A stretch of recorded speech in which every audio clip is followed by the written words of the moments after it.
하나 둘 셋, 하나 둘 셋. 오늘 우리에게 주신 하나님의 말씀은 시편 128편 1절부터 6절까지의 말씀이다. 시편 128편 1절부터 6절까지의 말씀을 한 절씩 교독하신데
할렐루야. 우리 큰 소리로 한번 화답해 봅시다. 할렐루야. 아멘. 네, 오늘 방주교회 청년 예배 나오신 여러분 모두를 주님의 이름으로 환영합니다. 어색하죠? 제 처음 보는 얼굴 사람이 와가지고 앞에 서니까 저는 이동희 목사라고 하고요. 오늘 여러분과 함께 예배하게 되었습니다. 우리 옆에 있는 분들 바라보시면서 하나님께서 우리를 귀한 예배의 자리로 불러주셨는데 옆에 있는 분들 바라보시면서 함께 예배함이 기쁨입니다. 우리 그렇게 인사해 볼까요? 네, 함께 예배함이 기쁨입니다. 함께 예배함이 기쁨입니다. 여러분과 함께 예배할 수 있게 되어서 너무나 기쁘고 감사합니다. 여러분 놀라운 사실 하나 알려드릴까요? 네, 기대하는 눈빛으로 저를 쳐다보시는데 오늘 제 생일입니다. 네. 몰랐죠? 아무도 몰랐죠? 네, 더 놀라운 사실 알려드릴까요? 오늘 김경환 목사님도 생일입니다. 맞죠? 목사님 안 계신가요? 네, 카톡으로 확인했는데 목사님도 생일이더라고요. 저랑 생일 같은 근처에 있는 사람이 이렇게 생일이 같은 건 전 처음이어가지고 참 놀랐습니다. 생일을 맞이해서 또 이렇게 귀한 예배 자리로 불러주셔서 감사합니다. 예배를 준비하면서 이런 생각이 좀 들었습니다. 하나님, 나는 왜 태어난 걸까요? 네, 나는 왜 이 땅에 존재하는 걸까요? 어떻게 살아야 되는 걸까요? 막 생각을 계속 꼬리에 꼬리를 물고 그런 생각을 하게 됐는데 우리 하나님이 참 너무 좋으신 분인데 요럴 때 짠 나타나가지고 야 너는 내가 이래서 지었어. 넌 앞으로 이렇게 하면 돼. 이렇게 하면 잘 될 거야. 이렇게 얘기해 주시면 참 좋겠는데 우리 하나님 그러진 않더라고요. 그러진 않더라고요. 이때 필요한 것이 믿음입니다. 믿음을 가지고 하나님께서 왜 나를 지으셨나 곰곰이 생각해 봤는데 주님께서 마음 가운데 떠오르는 말씀이 하나 주셨습니다. 어떤 말씀이냐면 이사야서 43장 21절 말씀인데요. 여러분 많이 잘 아실 텐데 이 백성은 내가 나를 위하여 지었나니 나를 찬송하게 하려 함이라. 나를 지으신 이유가 하나님을 찬송하게, 하나님을 높이고 하나님을 칭찬하고 하나님을 자랑하기 위해서 나를 지으셨구나. 우리 다 생각도 다르고 사는 곳도 다르고 여러 가지 환경도 다 다르지만 우리가 유일하게 하나 같은 것은 우리가 하나님 찬양하고 하나님을 높이기 위해 지으셨고 이 땅 가운데 우리가 태어났다는 사실입니다.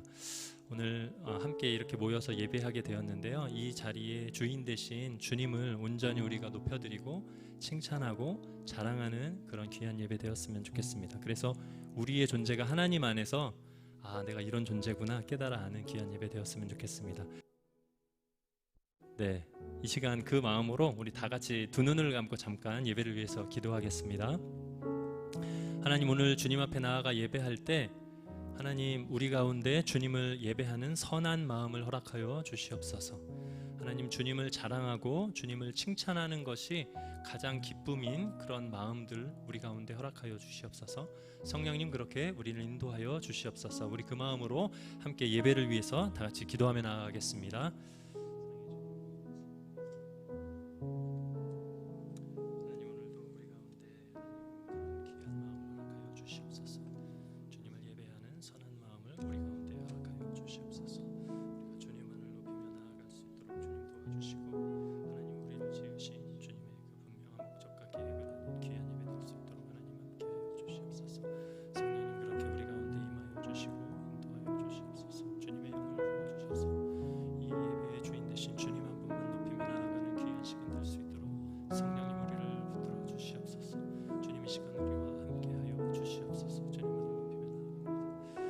사랑해 주님, 감사합니다.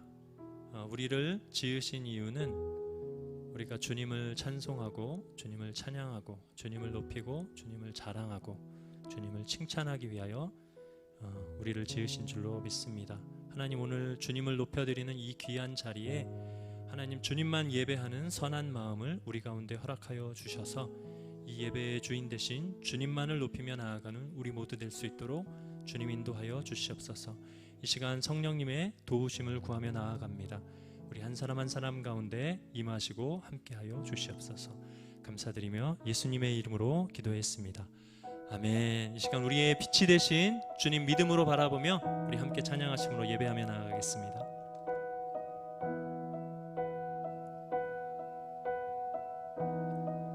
빛 되신 주, 빛 되신 주, 어둠 가운데 비추사 내 눈 보게 하소서.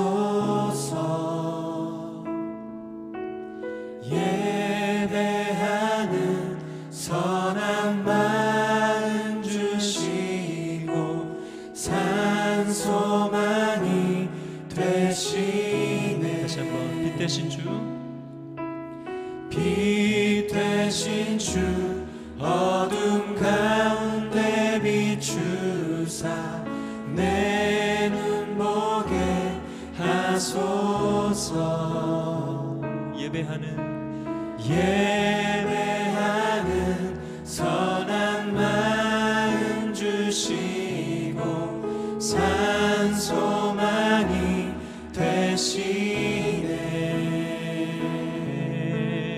나 주를 경배하리, 엎드려 절하며 고백해 주 나의 하나님.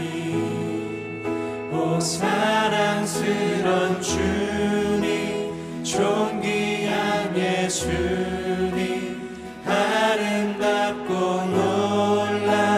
놀라우신 주. 만유의 높임을 받으소서.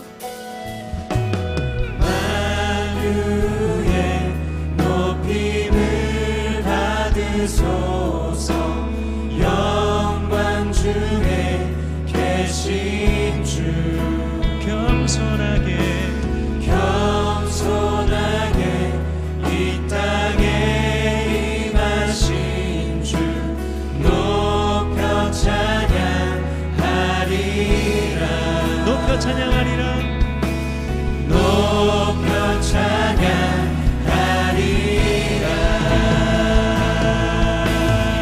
나 주를 경배하리. 엎드려 절하며 고백해 주 나의 하나님. 오 사랑스러운 주님, 존귀한 예수님, 아름답고 놀라우신 주. 다할 수 없네, 다할 수 없네. 주의 은혜, 내 죄 위한 주 십자가. 할 수 없네, 할 수 없네. 주의 은혜, 내 죄 위한 주 십자가. 할 수 없네. 주의 은혜, 내 죄 위한 주 십자가. 다 할 수 없네. 주의 은혜, 내 죄 위한 주 십자가. 나 주를 경배하리. 엎드려 절하며 고백해 주 나의 하나님. 오 사랑스러운 주님, 존귀한 예수님, 아름답고 놀라우신 주. 나 주를 경배하리. 주님을 경배합니다. 주님을 예배합니다. 빛 대신 주님만을 높이며 나아갑니다. 하나님, 오 사랑스러운 주님, 존귀한 예수님, 아름답고 놀라우신 주. 나 주를 경배해. 빛 되신 주님, 우리의 찬양받기 합당하신 주님, 빛 되신 주님, 그 주님을 높입니다. 이 시간 우리 가운데 예배하는 선한 마음을 허락하여 주시옵소서. 할렐루야.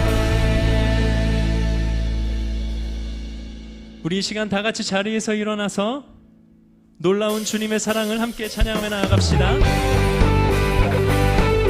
주님의 그 놀라운 십자가 사랑, 그 사랑을 높이며 나아갑니다.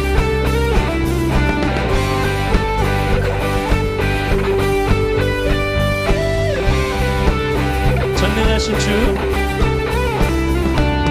전능하신 주, 놀라운 사랑, 죄와 사망을 물리치셨네. 영광의 주님, 만왕의 왕 예수.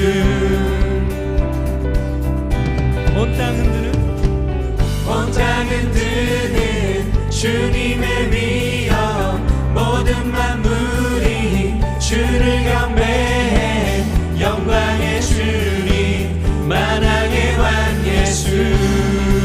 놀라우신 은혜,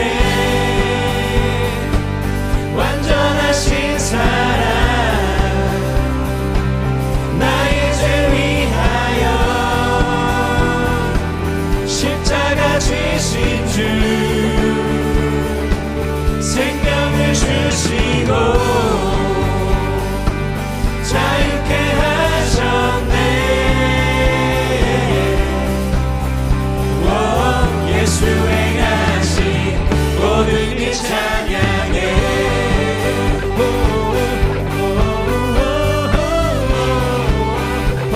모든 문제를 다스리시는, 모든 문제를 다스리시는 고아된 우리는 자녀 삼으신 영광의 주님, 영광의 주, 만왕의 왕 예수, 공의와 진리로, 공의와 진리로 다스리시며 태양보다 더 밝게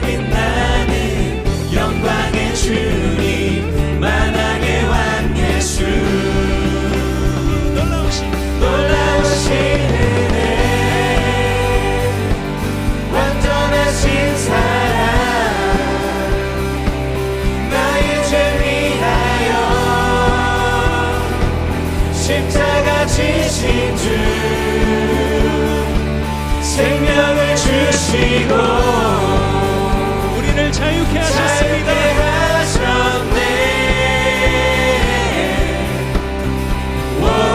예수 행하신 모든 일 찬양해. 죽임당한 그 어린 양, 죽임당한 그 어린 양, 승리하신 왕 그 이름 예수. 죽임당한 그 어린 양, 승리하신 왕 그 이름 다시 한번 예수. 죽임당한 그 어린 양, 승리하신 왕 그 이름 예수.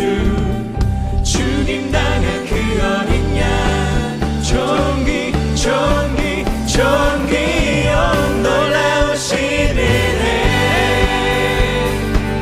완전하신 사랑, 나의 주 위하여, 나의 주 위하여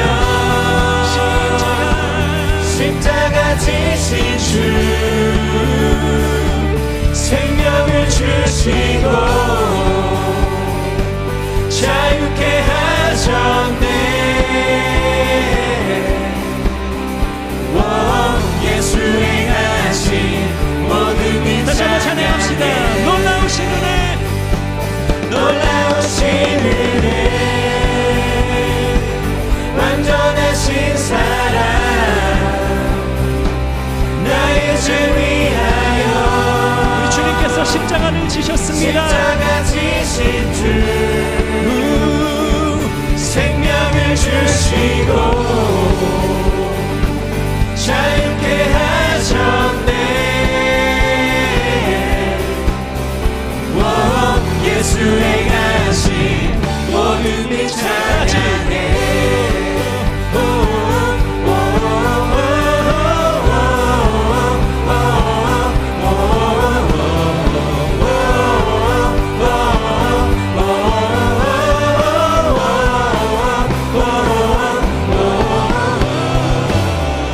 우리를 자유케 하신 놀라우신 주님의 은혜와 사랑을 찬양합니다.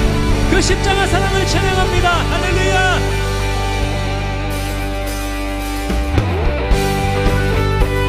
십자가에서 완전한 사랑을 이루신 우리의 찬양받기 합당하신 예수 그리스도를 높이며 나아갑시다.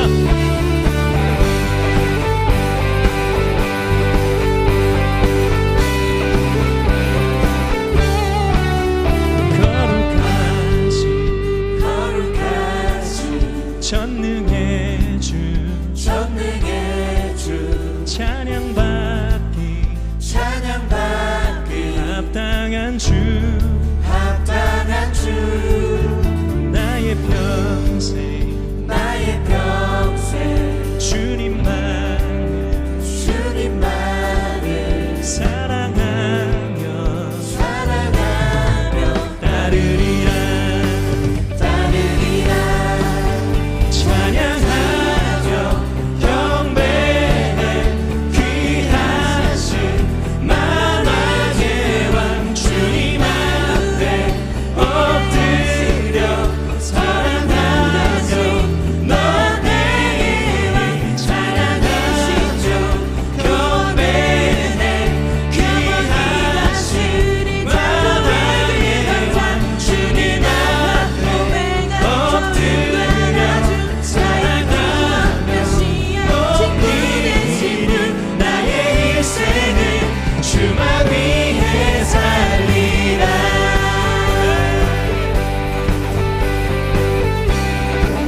다시 한번 찬양합시다. 거룩하신 전능의 주, 전능의 주, 찬양받기 합당한 주, 나의 평생 주님만을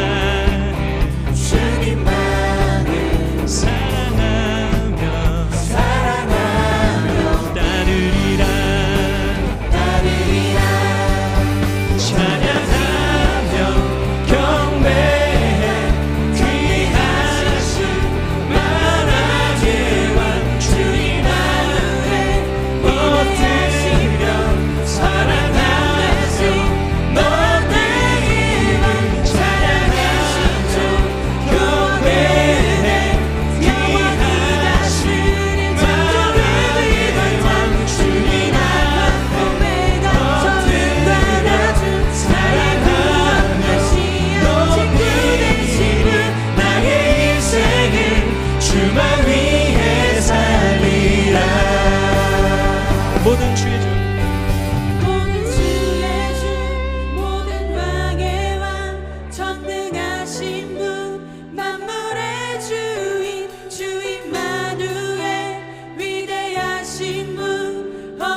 찬양받기 합당하신 주님 앞에 올려드립시다.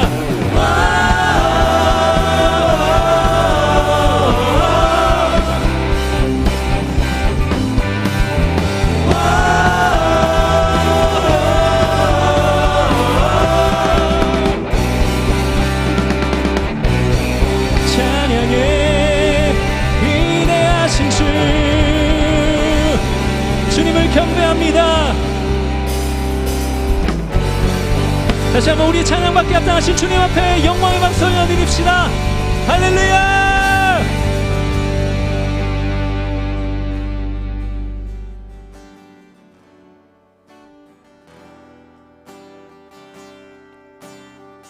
우리 계속해서 우리 찬양받기 합당하신 주님을 높이며 나아갑시다. 모든 이름 위에 뛰어나신 그 예수 그리스도를 전심으로 예배하며 나아갑시다.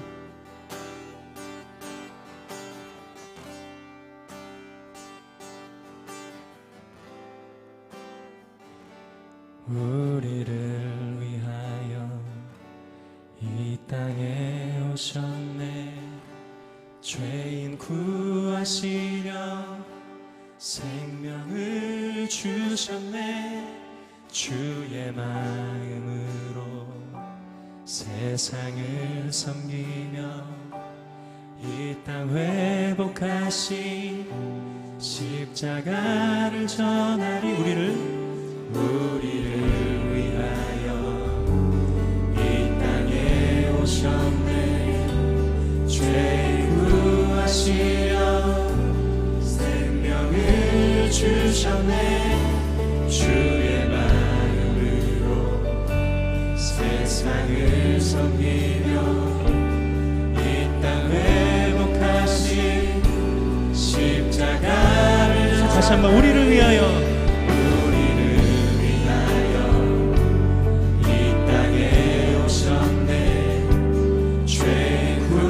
하시려 생명을 주셨네. 주의 마음으로 세상을 섬기며 이 땅 회복하신 십자가를 전하리. 그는 주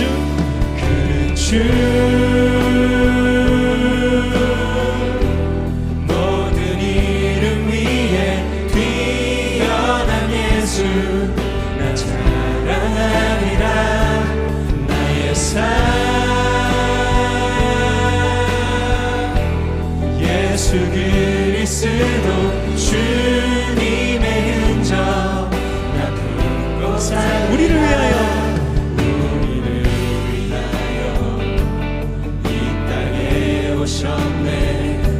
죄인 구하시려 생명을 주셨네. 주의 마음으로 세상을 섬기며 이 땅 회복하신 십자가를 전하리. 목소리 높여 우리를 위하여 이 땅에 오셨네. 죄인 구하시려 생명을 주셨네. 주의 마음으로 세상을 섬기며 이 땅 회복하신 십자가를 전하리. 그는 주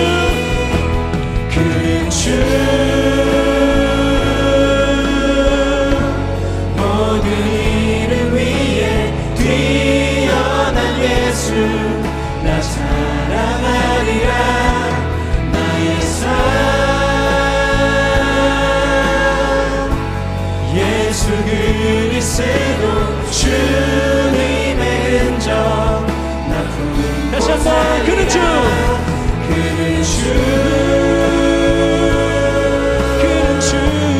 모든 이름 위에 뛰어난 예수 나 찬양하리라.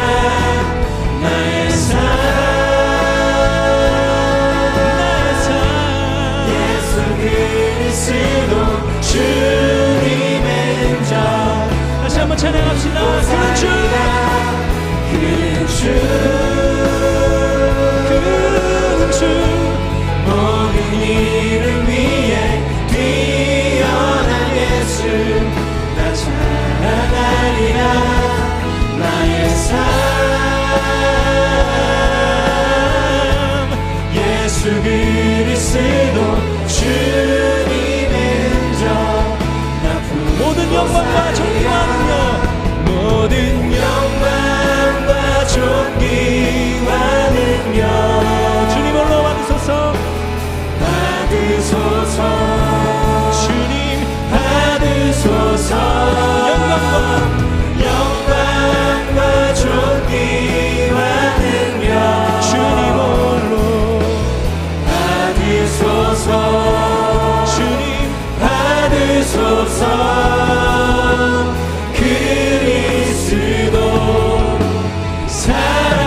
살아계신 하나님.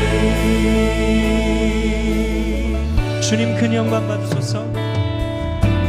주님 큰 영광 받으소서.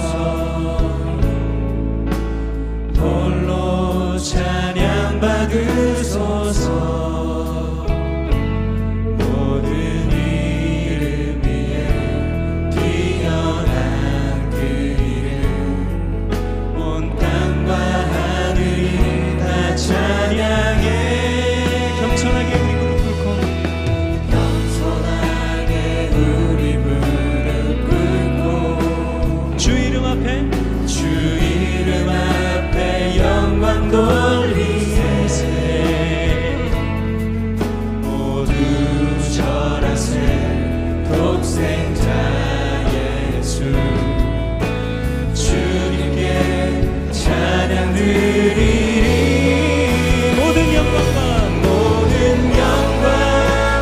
존귀와 능력 주님 홀로 받으소서. 주님 받으소서. 영광과 존귀와 능력 주님 홀로 받으소서. 주님 받으소서. 그리스도 살아계신. 다시 한번 주님 앞에 영광 올려드리며 나아갑시다. 모든 영광과 존귀와 능력 주님 홀로 받으소서. 주님 받으소서. 영광과 존귀와 능력 주님 홀로 받으소서. 주님 받으소서. 그리스도 살아계신 하나님. 그리스도 살아계신 하나님. 그리스도 살아계신 다시 한번 그리스도 살아계신 하나님. 그리스도 살아계신 하나님. 모든 영광과 존귀와 능력을 살아계신 주님 예수 그리스도 앞에 올려드립니다. 주님 홀로 영광 받아 주시옵소서. 할렐루야. 모든 영광과 존귀와 능력 받으소서. 받으소서. 영광과 존귀와 능력 받으소서. 주님 다시 한번 영광과 존귀와 모든 영광과 존귀와 능력 주님 홀로 받아 주시옵소서. 받으소서. 주님 받으소서. 영광과 존귀와 능력 받으소서. 주님 받으소서. 그리스도 살아계신 마지막으로 그리스도 살아계신 하나님. 그리스도 살아계신 하나님. 다시 한번 우리 살아계신 주님 영광과 찬송을 받기에 합당하신 주님 앞에 감사와 영광의 박수 올려드립시다. 할렐루야. 주님만을 높입니다. 네. 우리 이 시간 다시 한번 예배를 위해서 기도하며 나아가겠습니다. 우리의 찬양받기에 합당하신 주님, 모든 영광과 존귀와 찬양을 주님께 올려드립니다. 계속해서 이어지는 예배 가운데 우리가 주님을 온전히 예배할 수 있도록 성령님 우리와 이 시간 함께하여 주시옵소서. 우리 그렇게 주여 한번 크게 외치고 다 같이 통성으로 기도하며 나가겠습니다. 주여 주시옵소서. 주님, 우리가 주님을 온전히 예배할 수 있도록 이 시간 성령으로 우리와 함께하여 주시옵소서.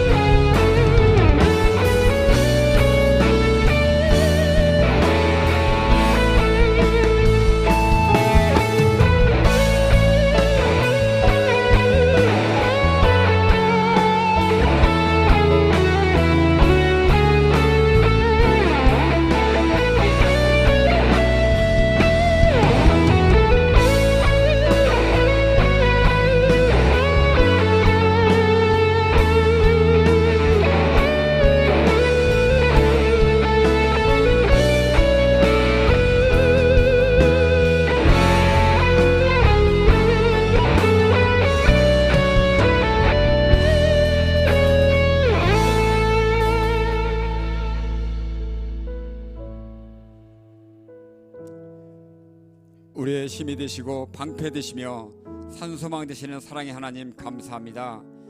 오늘도 세상에 머물지 않고 구별되어 구원받은 백성으로 또한 자녀로 주님 전에 나와 경배와 찬송을 드리게 하시니 감사와 찬송을 영광 돌립니다.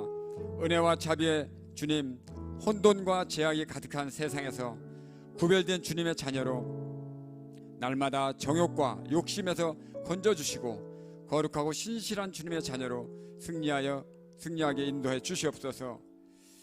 우리의 청년들 보다 나은 미래를 위해 꿈꾸며 목적과 비전을 품고 능력 있는 십자가 군병들로 축복해 주시옵소서.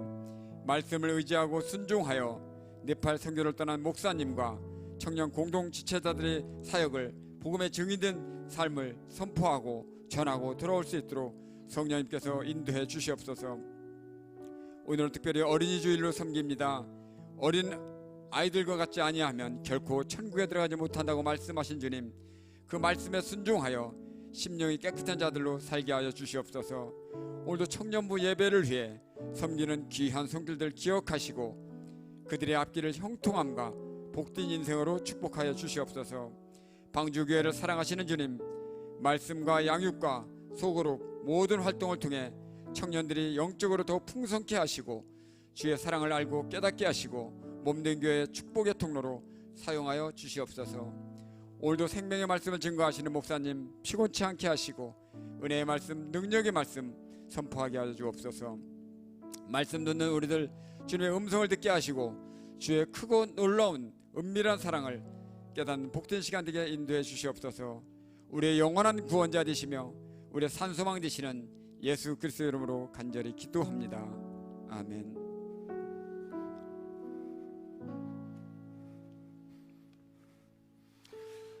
5월 7일 청년부 예배 오신 여러분들을 주님의 이름으로 환영하고 축복합니다. 저희 청년부 예배 가운데 또 찾아오신 또 새 가족분이 계십니다. 우리 이찬희 자매님 혹시 어디 앉아 계실까요? 네, 잠깐만 일어나 주시면은 우리 박수로 환영하도록 하겠습니다. 너무나도 잘 오셨습니다. 네, 예배 후에 로비에서 우리 이청 새 가족 리더 만나고 가시면 되겠습니다. 네, 또 오늘 저희 또 1청년부에 오랜만에 온 친구들이 있습니다. 우리 이 원경이가 유학 중에 잠시 방학차 이제 또 저희 예배에 왔고 한 3개월 정도 있다가 간다고 합니다. 혹시 잠깐 자리에서 일어나 주시면은, 네, 원경이 너무나도 잘 왔습니다. 네, 오자마자 교사를로 이제 섬기신 것 같아요. 여러분들 많이 축복해주고 함께해 주시면 너무나도 감사하겠습니다. 여러분들 먼저 저희 광고하는데 여름 사역에 대해서 광고 말씀드리도록 하겠습니다. 저희 1청년부, 2청년부 각각 청년부에 수련회 일정이 나오게 되었습니다. 1청년부는 6월 30, 7월 1, 2 이렇게 금토주로 가게 됐고요. 2청년부는 8월 11일부터 13일 금토주에 가게 되었습니다. 여러분들 휴가를 쓰셔야 되시는 분들은 미리 날짜를 기억하고 계셨다가 이 날짜에 꼭 함께 예배하고 수련회에 갈 수 있는 우리 청년부였으면 좋겠습니다. 또 저희 이제 국내 선교와 해외 선교 일정도 나오게 되었습니다. 먼저 국내 선교입니다. 1차 국내 선교는 7월 14일부터 16일까지 가게 되는데요. 대전에 있는 WEC 선교회 저희 구이범 목사님께서 사역을 하고 계시는데요. 그곳에서 저희들이 한국에 있는 외국인 유학생들을 위한 문화 선교를 하게 될 예정입니다. 그래서 여러분 문화 선교에 또 관심 있으신 분들은 기억해 주시면 좋겠고요. 또 이제 2차 선교는 7월 27일부터 29일까지 함께하는 교회, 저희가 이번에 가면은 벌써 세 번째 방문을 하게 되는데요. 박유준 목사님이 계시는 충남 태안에 함께하는 교회에 가서 여름 성경학교를 진행하게 될 예정입니다. 예전에는 저희가 모든 프로그램과 기획과 설교까지 저희가 준비했다면은 이번에는 정말 함께하는 교회 목사님께서 하시고자 하는 기획과 방향성을 가지고 저희가 한번 최대한 서포트를 해보는 방향으로 저희가 함께하는 교회 어린이 성경학교를 준비할 예정이라는 것 기억해 주시면 감사하겠습니다. 마지막으로 해외 선교, 저희가 원래는 태국 선교를 저희가 준비 중에 있었는데 또 태국 현지 상황이 6월에만 올 수 있다라고 말씀을 해주셨는데 아무래도 저희 아직 6월 달에는 시험을 치르게 될 우리 1청년부 학생들이 많아가지고 저희가 올해는 태국 선교는 가지 못하고 대신에 8월 달에 갈 수 있는 몽골 선교를 가게 되었습니다. 8월 22일부터 29일 정도의 사이에 저희가 이제 몽골 선교를 갔다 오게 될 예정입니다. 선교 신청은 다음 주부터 28일까지 받기로 하겠습니다. 다음 주 5월 14일부터 5월 28일까지 여름 밭사온 여러분들 일정들 보시고 기록하셨다가 또 기도하는 마음으로 신청해 주시면은 너무나도 감사하겠습니다. 1청년부 광고 드리겠습니다. 저희 다음 주 5월 14일이죠. 다음 주에는 예배 후에 아우팅을 갖게 됩니다. 용산 가족공원에서 예배를 마치고 저희가 교회 버스를 타고 다 같이 이동을 할 텐데요. 다 같이 용산 가족공원에 가서 또 즐거운 시간들, 또 맛있는 식사들도 같이 나누려고 하니까요. 여러분들 많이 기대하시고 함께 하시면 너무나도 좋겠습니다.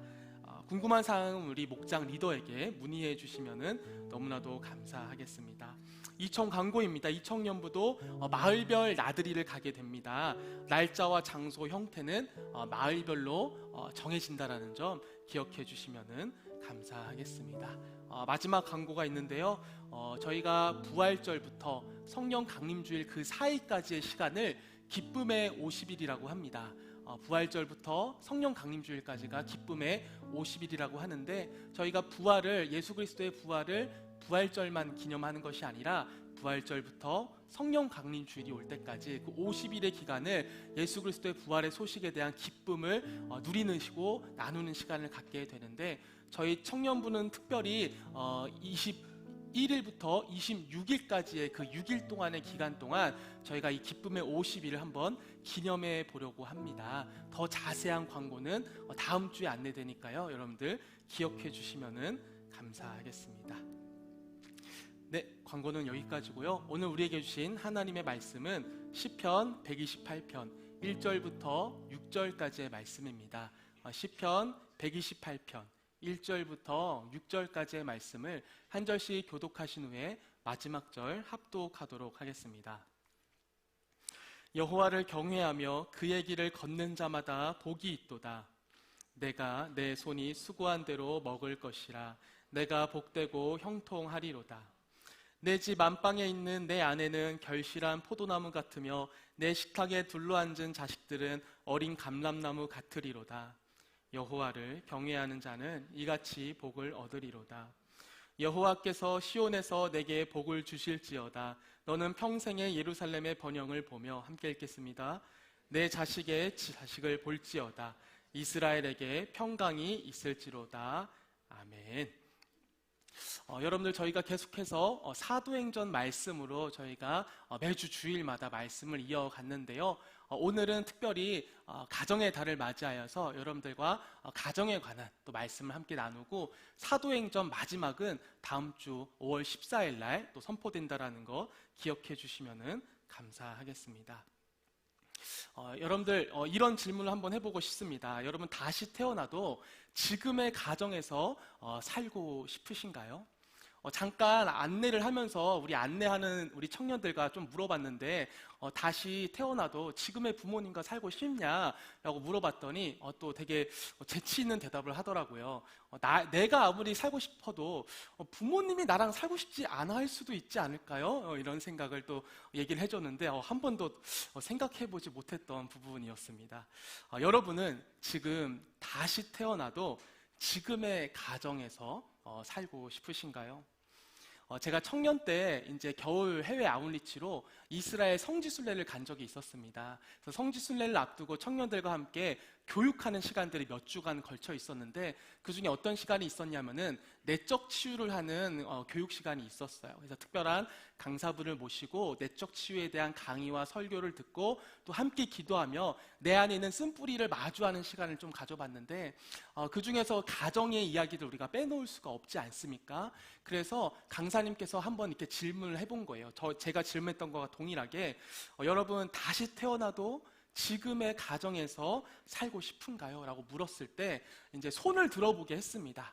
우리는 손 들 필요는 없어요. 여러분 마음으로 한번 해보시면 좋을 것 같은데 손을 들라고 했을 때 그때 강의에 몇 명이 참여했었냐면은 이제 오픈 강의로 해가지고 그 성지순례에 참여하는 사람뿐만이 아니라 이제 내적 치유에 관심 있는 청년들도 막 들어와가지고 한 80명 정도가 되는 청년들이 함께 그 강의를 듣고 있었어요. 그때 이제 물어본 거죠. 여러분들 중에 지금 가정에서 다시 태어나도 살고 싶은 사람이 있으십니까? 했을 때 80명 정도의 청년이 앉아 있었음에도 불구하고 손든 사람이 5명이 안 됐다라는 것을 저희가 기억을 하고 있습니다. 80명 정도의 청년이 앉아 있었지만 다시 태어나도 지금 부모님과 살고 싶다, 지금의 가정에서 살고 싶다라고 했던 사람은 5명 정도가 안 됐던 거. 10%가 안 되는 숫자가 다시 태어나도 지금의 부모님과 살고 싶다라는 응답을 해줬던 것이죠. 물론 모든 가정이 완벽하지 않기 때문에 조금의 아쉬움 때문에 손을 들지 않은 친구들도 있었을 거예요. 다시 살아도 괜찮은데 조금 아쉬운 게 있으니까 그래서 나는 손을 들지 않았다라고 말을 할 수도 있지만 확실한 건 무엇입니까? 나는 다시 태어나도 우리 가정에서 살고 싶어요라고 자신 있게 말할 수 있는 사람이 매우 적었다라는 거. 아마 여기서도 한번 해본다면은 많은 이들이 손을 드는 것을 보기가 어려울지도 모릅니다. 여러분들 어떤 가정이 그러면은 다시 살고 싶을 만큼 행복한 가정일까? 어떤 가정이라면은 정말 다시 살고 싶을 정도로 행복한 가정일까?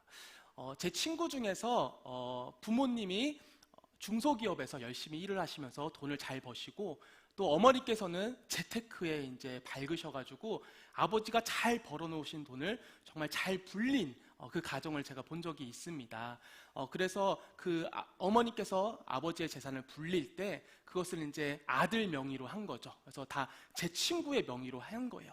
그래서 그 친구는 19살 때 이미 자기 소유의 아파트와 토지와 수많은 보험들을 가질 수가 있었습니다. 그래서 친구들이 굉장히 부러워했어요. 왜냐면 19살, 이제 수능 시험을 앞두고 무언가 많은 것들을 준비하고 내 미래를 준비해야 될 때 이 친구는 왠지 모든 게 준비가 끝나 있어 보였던 거예요. 야, 너무 부럽다. 너는 대학을 못 가도 상관이 없네.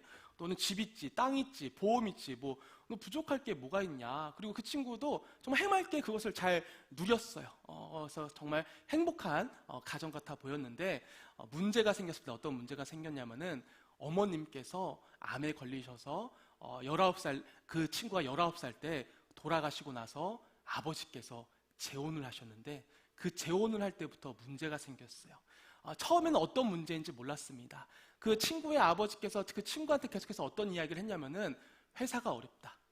회사가 요새 너무 어렵다. 좀 도와달라. 그래서 그 친구에게로 되어 있던 명의로 된 그 재산들을 하나둘 팔아서 아버지한테 주기 시작했어요. 왜냐면은 아버지가 어렵다니까. 당연히 이 재산 아버지가 불려준 거니까 아버지 회사가 어렵다니까 당연히 내 명의로 된 것들을 팔아서 이제 아버지에게 주고 있었던 것이죠. 근데 어느 날 그 명절날 친척들끼리 모여서 얘기를 하다가 제 친구가 그걸 깨달았어요. 아버지의 회사는 한 번도 어려웠던 적이 없는 거예요. 아버지의 회사는 한 번도 어려운 적이 없어서 그 아들의 명의의 재산을 팔아서 줄 필요가 없었던 것이죠. 그리고 새엄마는 천안에 살고 계셨는데 천안에 있는 백화점에 VVIP의 삶을 살고 있었던 거예요. 무엇을 깨달았냐? 이 아버지라는 사람이 아들에게 돼 있었던 명의의 재산들을 팔아 새엄마의 그 백화점 VVIP 삶을 채워주고 있었던 것이죠. 제 친구는 너무 충격에 빠진 거예요. 너무 큰 배신감을 경험하여서 결국에는 소송까지 갔습니다. 소송까지 갔고 아버지의 그 모든 통장을 압류하니까 이제 아버지는 더 이상 그 사업을 할 수가 없게 돼버렸잖아요. 그래서 빠른 화해를 위해서 합의를 하게 되었습니다. 그래서 아버지에게 줬던 그 자신의 명의였던 그 재산들의 절반만을 돌려받고 재판을 취소하게 되었고, 그 친구는 아버지와 이제 완전한 연을 끊게 되었습니다. 그리고는 그 친구는 가정을 꾸린다라는 것에 대한 아무런 기대감이 없어지게 됐어요. 결혼과 부부와 자녀에 대해서 어떠한 기대도 가질 수 없게 되어서 그 친구는 나는 나중에도 결혼하지 않을 거야 라고 얘기를 하게 되었습니다. 이 이야기를 제가 이제 옆에서 들으면서 많은 재산이 행복한 가정의 기준이 될 수 없구나. 정말 익히 알고 있었지만 이것을 너무 가까운 곳에서 보게 되니까 정말 이 재산이 행복할 줄만 알았던 그 좋은 재산들이 오히려 가정을 깨어지게 할 수도 있구나라는 것을 알게 되었습니다. 이러한 비슷한, 물론 다른 이유가 될 수 있겠지만 이러한 여러 가지 이유로 인하여서 가족과의 연을 끊고 나도 어떠한 새로운 가정을 꾸려나간다는 것에 무언가를 기대하고 소망하기 어려운 친구들이 분명 이 자리에도 있을 줄 압니다. 그러나 여러분들, 내가 좋은 가정, 좋은 부모를 경험하지 못했다고 해서 나도 좋은 부모가 될 수 없고 나도 좋은 가정을 꾸릴 수 없다라는 생각을 안 하셨으면 좋겠어요. 여러분들, 이 앞에 있는 표에는 뭐가 있냐면은 이스라엘의 왕들이 이제 열거가 되어 있는데, 여러분 빨간 별로 표시되어 있는 사람들이 있잖아요. 8명의 왕이 있습니다.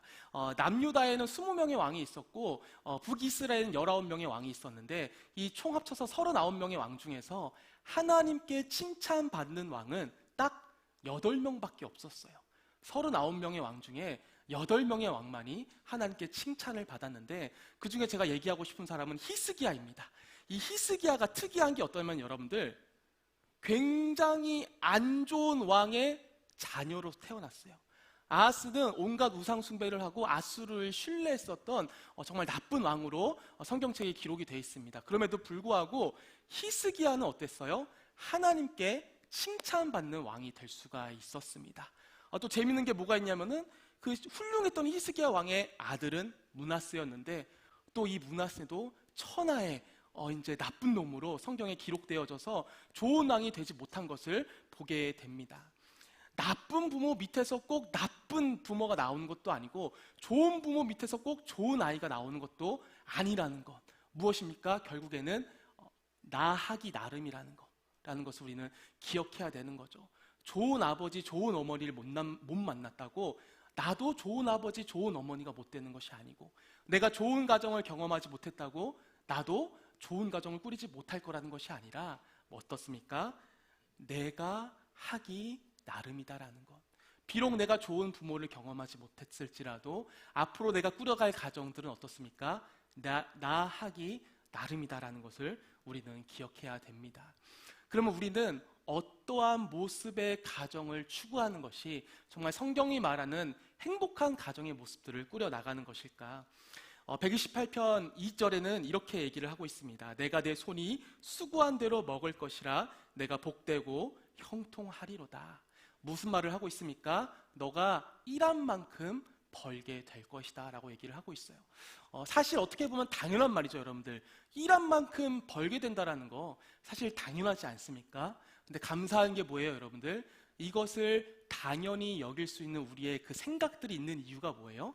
우리 사회가 성경적인 그 가치들, 일한 만큼 버는 것이 보장되는 것이 어느 정도 갖춰진 사회라는 것이죠. 불과 몇십 년 전만 해도 어린아이라든지 여성이라는 이유만으로도 제대로 된 임금을 받지 못했던 게 우리나라였습니다. 그리고 불과 100년 전만 해도 우리가 선진국이라고 생각하는 미국도 어땠습니까? 유색인종에게 정당한 임금을 주지 않았고, 오늘날 그러한 모습들이 우리나라에서도 여전히 발견되고 있는 것을 보면 어떻습니까? 일한 만큼 버는 것은 정말 하나님께서 주신 소중한 가치라는 것을 우리가 알 수가 있는 것이죠. 근데 우리는 사실 거기서 행복을 느끼지 못하고 어떻습니까? 덜 수고하고 더 많이 벌기를 바래요. 우리는 일한 만큼 버는 것을 행복이라고 생각할 수 없고 뭐라고 생각합니까? 덜 일하고 더 많이 벌 수 있는 고수익이 우리의 행복이라고 생각할 때가 굉장히 많습니다. 하지만 여러분들 덜 수고하고 더 많이 벌 수 있는 고수익을 추구하다 보면 어떻습니까? 사기당하기 딱 좋죠. 덜 수고하고 더 많이 벌고 싶은 마음들을 사기꾼들이 기가 막히게 여러분들에게 파고들기 때문에 덜 수고하고 더 많이 벌고 싶은 마음은 사기당하기 굉장히 좋습니다. 누군가 나에게 고수익 보장이라고 알려주는 그 정보들은 대부분 거짓말이거나 불법이거나 성적인 것을 우리에게 요구할 수가 있습니다. 정말로 고수익을 보장할 수 있는 조건들이 있다면은 그것을 왜 나한테 공짜로 알려주겠어요? 그렇죠, 여러분들? 고수익 보장, 대부분 거짓말이거나 불법이거나 우리에게 성적인 것을 요구할 수 있다는 것을 우리는 기억을 해야 됩니다. 또한 그렇다면 내가 그것을 스스로 창출해낼 수도 있잖아요. 내가 스스로 적게 일하여서 많은 돈을 벌 수 있는 것을 우리가 창출할 수도 있는데, 하지만 그것이 꼭 축복으로만 이어지지 않는다는 것, 그것이 꼭 행복으로만 이어지지 않는다는 것을 우리는 기억을 해야 됩니다. 우린 어때요, 여러분들? 돈 없고 시간 없어도 수많은 유혹에 빠져요. 돈이 없고 시간이 없어도 수많은 유혹에 빠지는데, 내가 돈이 많고 시간이 많다고 생각을 해보십시오. 적게 일해서 더 많이 벌 수 있는 것을 내가 갖고 있기에 나에게 시간이 많고 돈이 많다 하면은 우리는 더 많은 죄악과의 유혹에 빠질 수 있는 가능성이 높다라는 것을 기억을 해야 됩니다. 다윗을 여러분 기억해 보십시오. 다윗이 어땠습니까? 정말 훌륭한 왕이었어요. 정말 하나님만을 의지하였고 사울 왕을 죽일 수 있는 상황 가운데서도 자기가 스스로 죽이지 않고 그것을 하나님께 맡겨드리며 어떠한 어려움 가운데서도 하나님의 백성으로서의 그 모습들을 잃지 않는 자였는데, 다윗이 언제 무너지냐? 성경 말씀에 보면은 다윗이 한참 전쟁 중에 늦잠을 잤다라는 말씀이 나와요. 모두가 바삐 전쟁에 나가고 있는 상황 가운데 다윗이 늦잠을 자요. 그리고 옥상을 거닐다 누구를 보게 됩니까? 목욕을 하고 있는 밧사바를 보게 되고 그를 범하게 되죠. 다윗이 늘 바삐 전쟁 가운데 있을 때는 유혹에 빠질 틈이 없었어요. 하지만 그가 전쟁에 나가지 않아도 될 정도의 여유가 생기고 늦잠을 자자 그에게는 엄청난 큰 죄와 유혹이 찾아왔고 다윗은 그것에 넘어져 버리게 되었죠. 다윗과 같이 훌륭했다라고 평가받는 사람도 이렇게 쉽게 넘어질 수가 있는데, 우리도 얼마든지 넘어질 수 있는 존재라는 것을 우리는 기억할 수가 있어야 됩니다. 또한 내가 고수익을 창출했고 스스로 유혹에 넘어지지 않을 수 있는 절제로까지 갖췄음에도 불구하고 어떻습니까?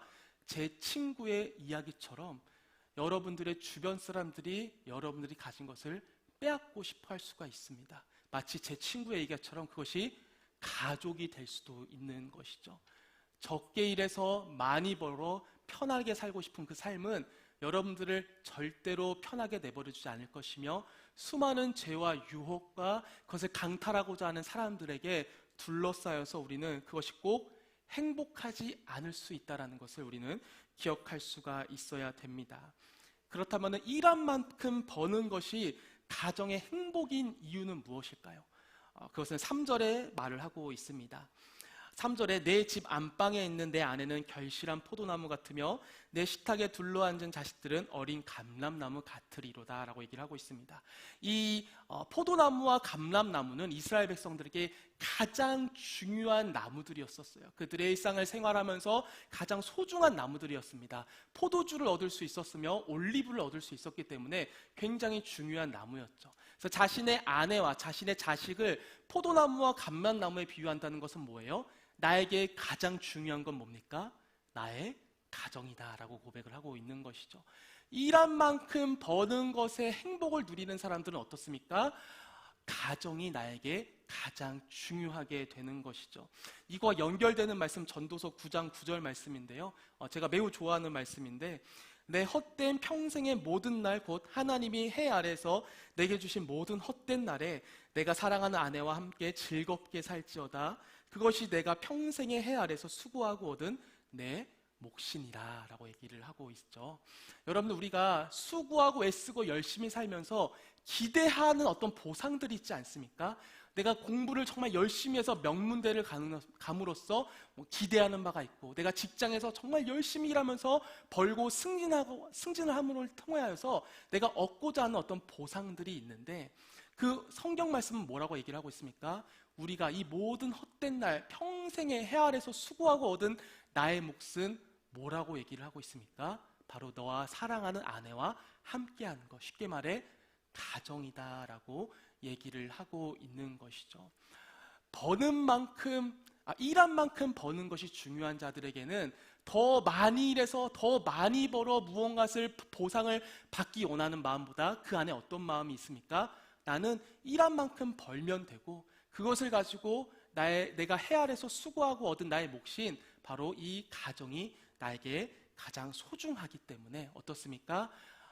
일한 만큼 버는 것을 추구하는 자는 바로 가정의 행복을 누릴 수 있다는 것을 우리는 기억해야 됩니다. 저도 참 많이 실수하는 건데요, 열심히 사는 것이 가정을 위한다고 생각할 때가 참 많습니다. 여러분, 열심히 사는 게 진짜 나쁜 게 아닌 거잖아요.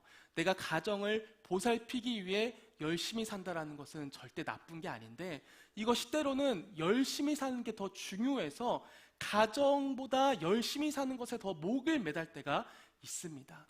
이제 저희 아내가 이제 가끔 그런 얘기를 하거든요. 너는 왜 집에 안 들어오냐?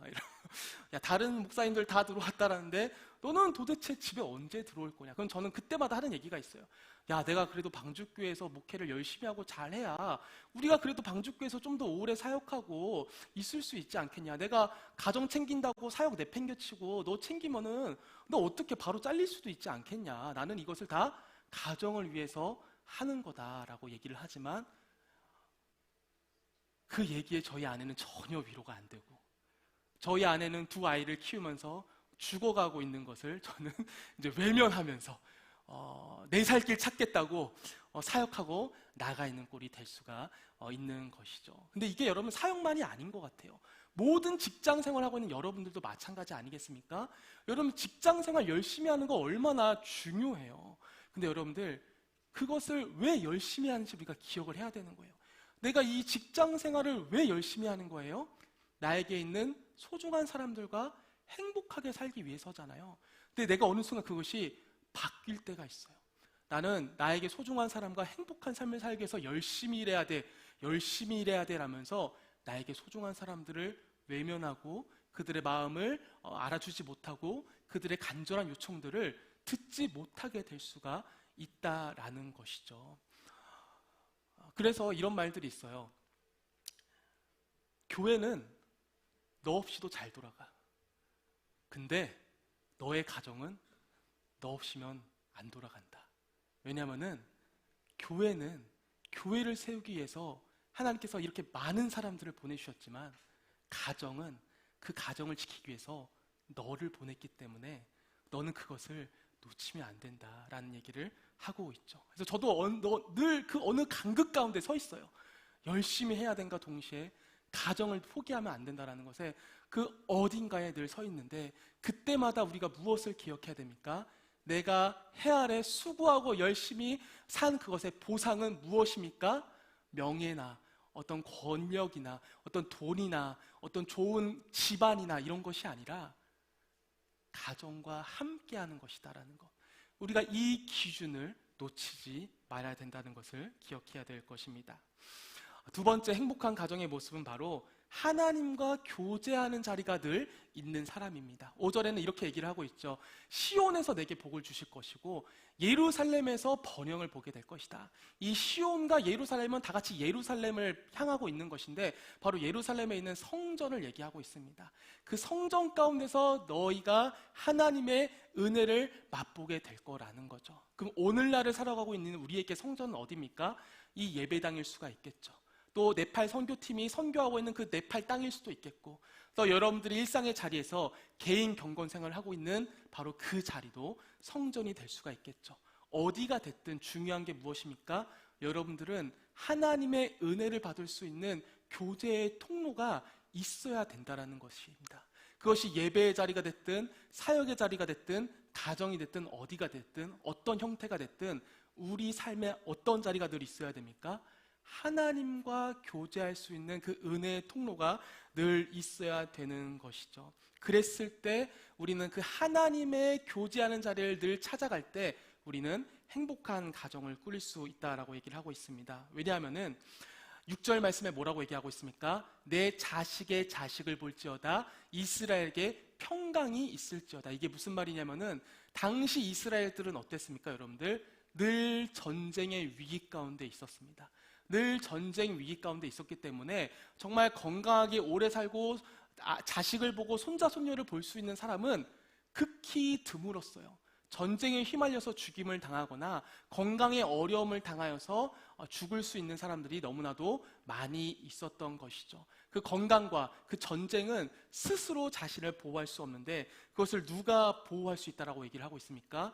전쟁 가운데 그 건강의 그 어려움 가운데 너희들을 지키고 보호해 줄 수 있는 자는 누구다? 바로 하나님이시니 너는 하나님과 교제하는 시간을 늘 확보하고 있어야 너희들의 가정이 평안하게 오래 살 수 있다라고 얘기를 하고 있는 거죠.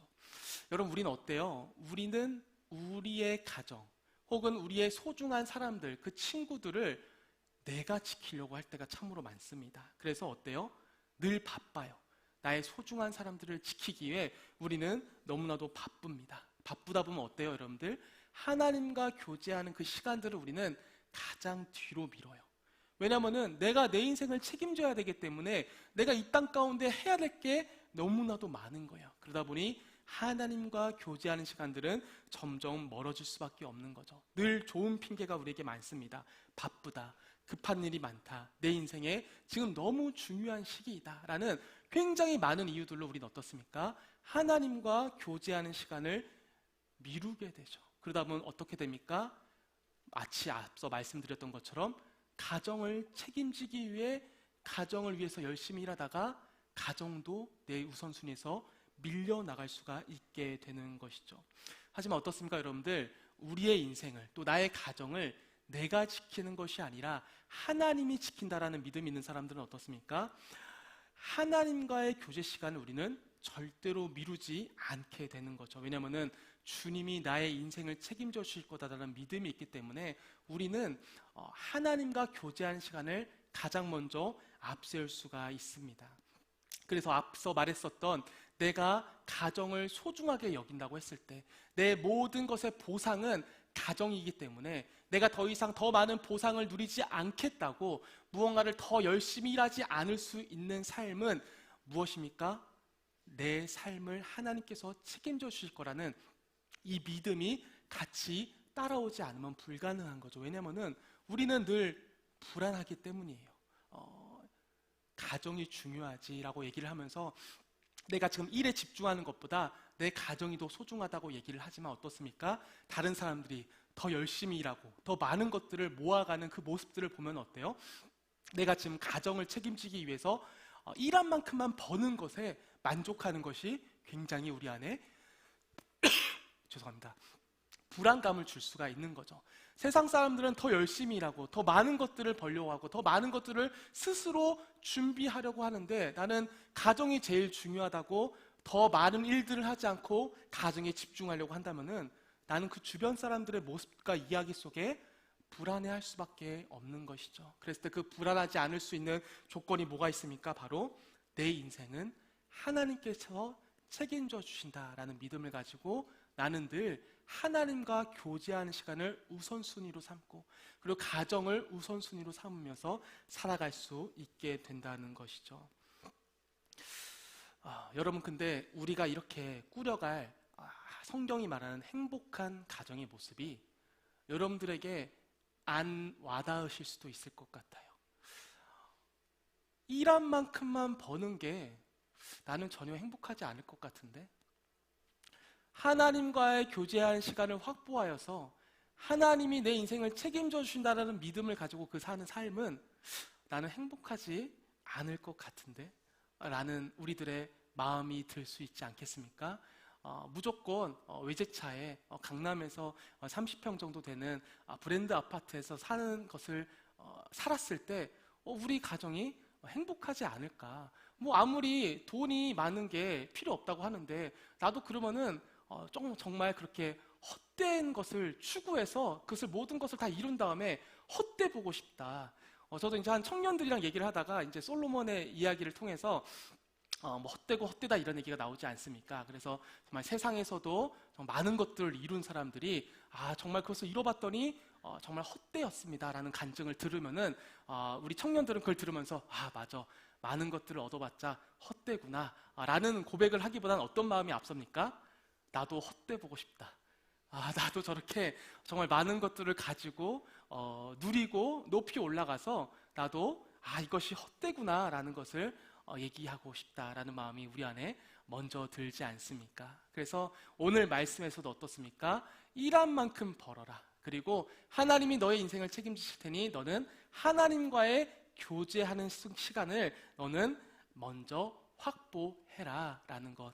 그것이 하나님께서 우리에게 말씀하시는 우리가 꾸려나갈 가정의 행복한 모습이지만 어떻습니까?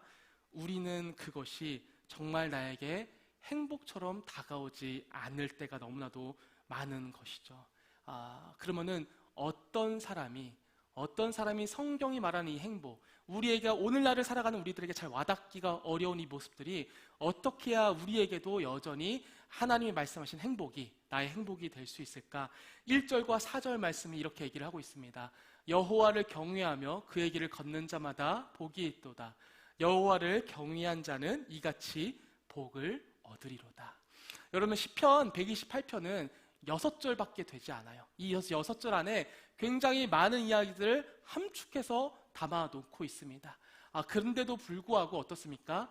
2절을 같은 이야기로 마치 낭비하고 있는 것만 같아 보여요. 6절로만 하나님의 말씀을 지금 전하고 있는데 그 중에 2구절을 똑같은 이야기를 하고 있습니다. 왜 그런 걸까요, 여러분들? 이 성경이 말하고 있는 128편이 말하는 그 가정의 행복을 너희가 얻기 위해서는 너가 이것을 꼭 기억해야 된다는 것을 강조하고 싶으셨기 때문인 것이죠. 여호와를 경외한다는 것이 무엇입니까, 여러분들? 하나님을 두려워한다라는 거예요. 하나님을 두려워한다는 것은 무엇입니까? 하나님을 하나님으로 인정하는 거예요. 여러분, 하나님을 하나님으로 인정하는 것이 뭐예요? 하나님을 그냥 내가 필요할 때 잠깐 부르고 내가 필요하지 않으면 잠깐 좀 이렇게 멀리 있다가 내가 원하는 것들을 들어주지 않으면 원망할 수 있는 뭔가 그렇게 되게 가벼운 존재가 아니라 하나님을 두려워한다. 하나님의 하나님 되심을 인정한다는 것은 무엇입니까? 하나님은 정말로 이 세상을 창조하신 분이시며 죄악을 싫어하시고 전지전능하시며 우리의 죄를 싫어하시는 분심에도 불구하고 우리를 사랑하시기 때문에 우리를 구원해 주신 분이시다라는 것을 인정하는 것이 바로 하나님을 경외하는 자들인 거죠. 하나님을 경외한다는 것을 다르게 표현하다면 어떻게 말을 할 수 있습니까? 내가 나를 위한 삶을 사는 것이 아니라 내가 하나님을 위한 삶을 살겠다. 그것이 바로 하나님을 경외하는 자들의 모습인 거죠. 내가 성경이 말하는 이 행복이 내가 봤을 때는 행복으로 안 느껴져. 행복으로 안 와닿아. 그것이 내가 정말로 행복한 가정을 꾸려나가는데 중요한 것이 아니다라는 것을 인정하는 거예요. 내가 이것이 와닿지 않는 것이, 이것이 내가 느껴지지 않는 것이 내가 행복한 가정을 꾸려나가는데 중요한 요소가 되는 것이 아니라 하나님께서 원하시는 게 무엇일까? 하나님이 기뻐하시는 행복한 가정이 무엇일까라고 고민하며 말씀대로 살아가려고 애쓰는 자들이 누굽니까? 바로 하나님을 경외하는 자. 나의 느낌, 나의 생각이 중요한 게 아니라 하나님이 나에게 어떠한 것을 요구하고 계시는가에 내가 그것에 맞춰 살겠다라는 것이 하나님을 경외하는 자들이고, 그 하나님을 경외하는 자들만이 무엇을 얘기를 하고 있습니까? 일한 만큼 버는 것이 가정의 행복이다라고 말을 할 수 있는 것. 그리고 하나님이 내 인생을 책임져 주셨기 때문에 나는 하나님과의 교제 시간을 늘려나가는 것이 바로 하나님께서 말씀하시는 행복한 가정의 모습이다라는 것이죠. 여러분들 지금 다시 태어나도 여러분들의 가정 가운데서 다시 여러분들 살고 싶으십니까? 그것을 자신 있게 말할 수 있다라면 여러분들 하나님께 감사 기도를 올려드렸으면 좋겠어요. 여러분, 내일이 어버이날이지 않습니까? 어버이날을 맞이하여서 정말 나에게 행복한 가정을 주신 부모님이 계시다면 여러분들 또 그것을 감사할 수 있었으면 좋겠어요. 물론 저도 이렇게 설교하지만 내일 그것을 한다는 생각에 굉장히 설교에 서는 것보다 두렵고 떨릴 때가 더 많습니다. 나의 아버지께 사랑한다는 말 내가 어떻게 할 수 있을까? 분명히 우리 아버지는 이 설교를 보실 텐데 내심 내일 분명히 기대하실 텐데 쉽지 않아요. 우리는 그것을 물론 잘 표현하신 분들도 있겠지만 잘 표현하지 않는 분들도 많기 때문에 그 아버지에게, 그 어머니에게 행복한 가정을 주신 것을 감사할 수 있었으면 좋겠습니다. 그리고 여러분들 그 가정에서 누린 것들을 또한 여러분들의 새로운 가정을 꾸려나갈 것들을 통하여서 계속해서 기대해 나가시며 오늘 말씀이 말하는 그 가정의 모습들도 꾸려나갈 수 있었으면 좋겠습니다. 그리고 여러분들 혹시 다시 태어나도 지금의 가정에서 살고 싶지 않아, 어떠한 가정을 꾸린다는 것에 있어서 어떤 기대나 소망을 갖기 어려우신 분이 있다라면은 여러분들 포기하지 않았으면 좋겠어요. 내가 그것을 경험하지 못했을지라도, 우리의 부모가 그러지 못하였을지라도 나도 그러한 부모가 되진 않는다라는 것, 내가 꾸려나갈 그 가정도 그러한 가정이 되지 않을 거라는 기대와 소망을 가지시고 성경에 말하고 있는 일한 만큼 버는 것, 그래서 나에게 정말 수고하고 얻은 가장 좋은 보상이 가정이라는 가치관을 가지시고 또한 이 가정을 내가 책임지는 것이 아니라 하나님이 책임져 주시기에 하나님과의 교제의 시간들을 내 삶에 가장 먼저 우선순위를 두어서 하나님이 말씀하시는 그 소중하고 행복한 가정들을 포기하지 않고 꿈꾸며 기대하며 나가실 수 있는 여러분들 다 되시길 주님의 이름으로 축복합니다. 제가 기도하도록 하겠습니다. 하나님 아버지, 가정의 달을 맞이하여서 우리가 어떠한 가정을 꿈꾸고 기대해야 되는지 하나님 말씀하여 주시니 너무나도 감사드립니다. 하나님 아버지, 우리가 계속해서 행복한 가정을 꿈꿀 수 있는 지금의 가정을 주신 것을 감사할 수 있게 하시며 또한 그러한 가정을 얻지 못한 자일지라도 하나님 주님께서 말씀하시는 그 행복한 가정을 계속해서 꿈꾸며 소망하며 나아갈 수 있게 하나님 우리 청년들을 붙잡아 주시고 인도하여 주시옵소서. 세상의 수많은 행복이라는 가치들을 우리에게 얘기하고 있지만 하나님 그 세상의 가치들에 우리가 흔들리기보다는 성경이 말하는 가정의 행복한 가치를 우리가 붙잡을 수 있기를 원합니다. 하나님, 성경은 일한 만큼 벌어서 내가 해 아래 수고하고 얻은 모든 몫은 바로 행복한 가정임을 기억할 수 있는 우리 청년들이 되게 하시며 나의 가정은 내가 책임지는 것이 아니라 하나님이 책임지기에 내가 하나님과의 교제하는 시간을 가장 우선순위로 두어 하나님이 축복하시고 하나님이 말씀하시는 그 가정의 행복을 누릴 수 있는 여기 모인 모든 청년들 다 될 수 있게 인도하여 주시옵소서. 예수님의 이름으로 기도드리옵나이다. 아멘. 오늘은 성찬 주일입니다. 이 시간 함께 보혈을 지나 함께 찬양하시면서 성찬으로 하나님께 나아가겠습니다. 보혈을 지나 하나님 품으로 보혈을 지나 아버지 품으로 보혈을 지나 하나님 품으로 한 걸음씩 나가네.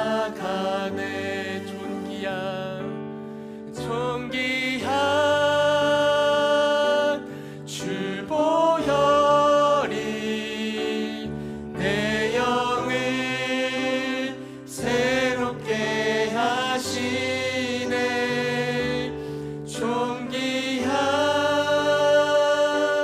주 보혈이 내 영을 새롭게 하네.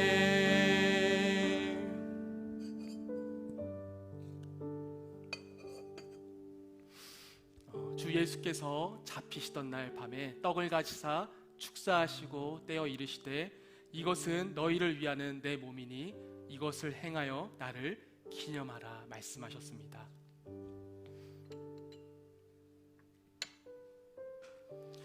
또 식후에는 그와 같이 잔을 가지시고 이르시되 이 잔은 내 피로 세운 새 언약이니 이것을 행하여 마실 때마다 나를 기념하라 말씀하셨습니다.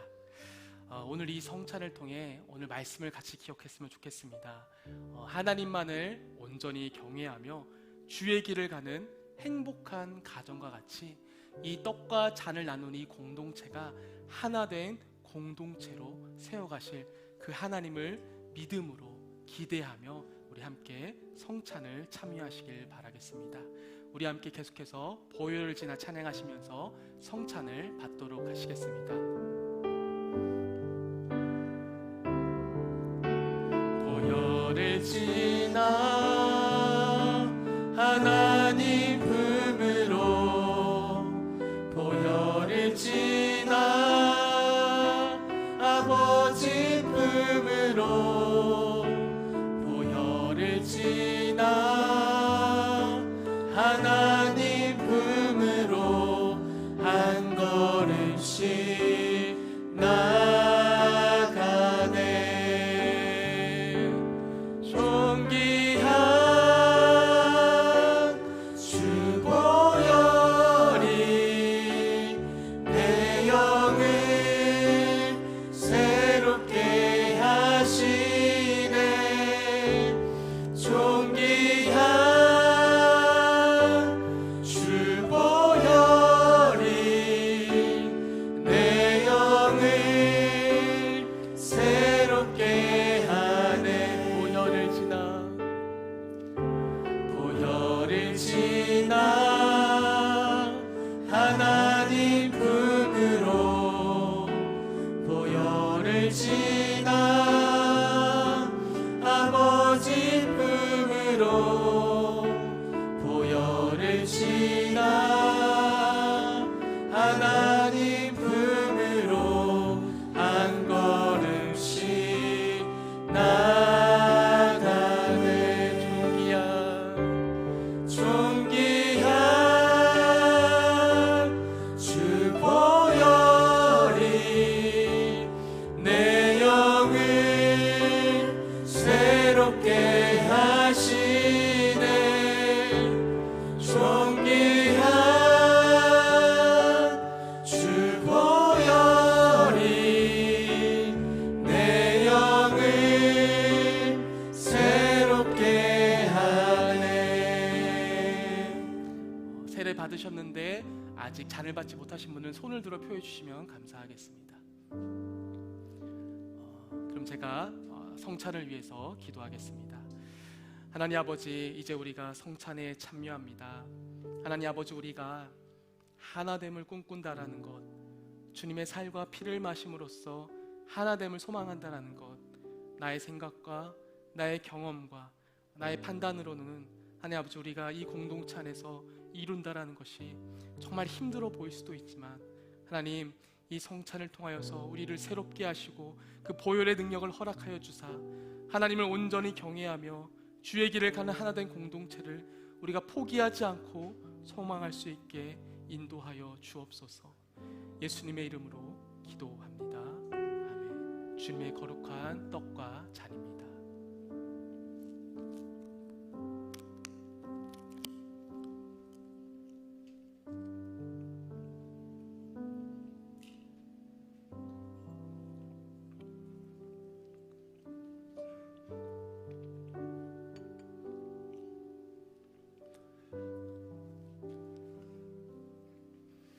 찬양팀 올라와 주시면 감사하겠습니다. 여러분, 성찬에 참여한다라는 것은 예수 그리스도의 몸과 피를 우리가 하나 되어 함께 마심으로써 우리는 한 공동체다라는 것을 고백하는 것입니다. 근데 여러분들 이미 알고 있잖아요. 우리는 나를 낳아주시고 길러주신 부모와도 맞지 않아요. 근데 어떻게 생판 모르는 남들과 하나됨을 우리가 추구할 수 있겠습니까? 하지만 우리 성령 하나님은 불가능이 없으시며 또한 우리를 구원하시고 이 성찬을 우리에게 제정하신 이유는 포기하지 말고 너희들이 하나됨을 이 교회 안에서 머리 대신 예수 그리스도를 쫓아 추구하라고 말씀하셨습니다. 우리가 앞으로 행복한 가정을 꾸리는 것도 또한 중요하지만 우리의 이 공동체가 정말 우리가 앞으로 꾸려나갈 행복한 가정처럼 소중하게 여기고 함께 하나 된 공동체를 만들어 가시는 것을 포기하지 않고 소망하실 수 있는 여러분들이 되셨으면 좋겠습니다. 우리 다 함께 자리에서 일어나셔서 결단의 찬양 하나님께 올려드리며 봉헌한 헌금을 하나님께 올려드리도록 하겠습니다.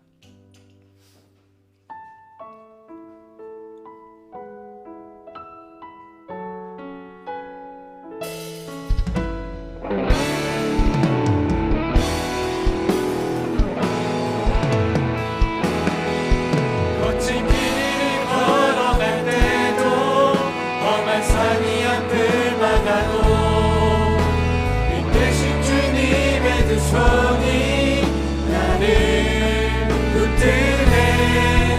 주의 마음이 닿은 내 삶에 점인 슬픔을 씻으시네. 주님을 찬양, 주 이름을 찬양하네.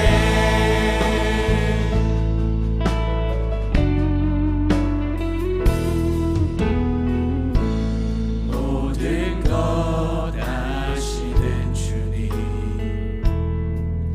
나의 맘의 연약함 보시고 부족한 그 모습대로 주님 마음에 새겨주시네.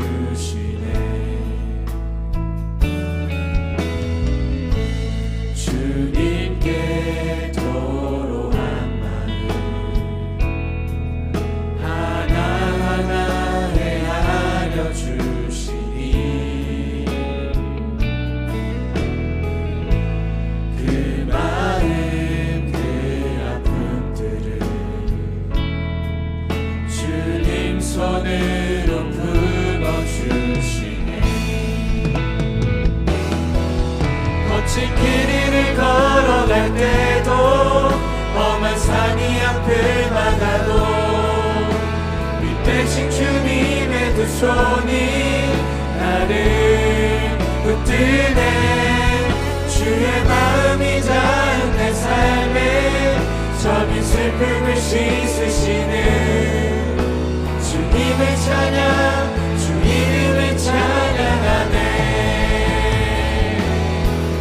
거친 길 위를 걸어갈 때도 험한 산이 앞을 막아도 대신 주님의 두 손이 나를 붙드네. 주의 마음이 닿은 내 삶에 점인 슬픔을 씻으시네. 주님을 찬양, 주 이름을 찬양하네. 주님을 찬양, 주 이름을 찬양하네. 찬양, 주 이름을 찬양하네. 드린 예물을 위해서 기도하겠습니다. 하나님 아버지, 내 인생을 하나님께서 책임져 주실 거라는 믿음과 우리의 가정의 행복은 내가 일한 만큼만 버는 것이 충분하다는 마음이 있기에 하나님 나에게 허락하신 그 모든 물질 중에 일부를 주님께 하나님 믿음으로 고백하며 드립니다. 하나님 기뻐 받아 주옵시며 아직 하나님이 내 인생을 책임져 주지 못한다라고 여기는 사람들을 향하여서 이 예물들을 모아 그것을 그들에게 하나님이 우리의 인생을 책임져 줄 수 있는 분이다라고 전하는데 사용할 수 있게 우리 공동체를 인도하여 주시옵소서. 주 예수 그리스도의 은혜와 하나님의 사랑과 성령의 교통하심이 하나님을 온전히 경외함으로써 하나님이 원하시는 그 행복한 가정을 꿈꾸길 원하는 여기 모인 모든 청년들과 성도님들 머리머리 위에 이제로부터 영원토록 함께하여 주시옵기를 간절히 축원하옵나이다. 아멘.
수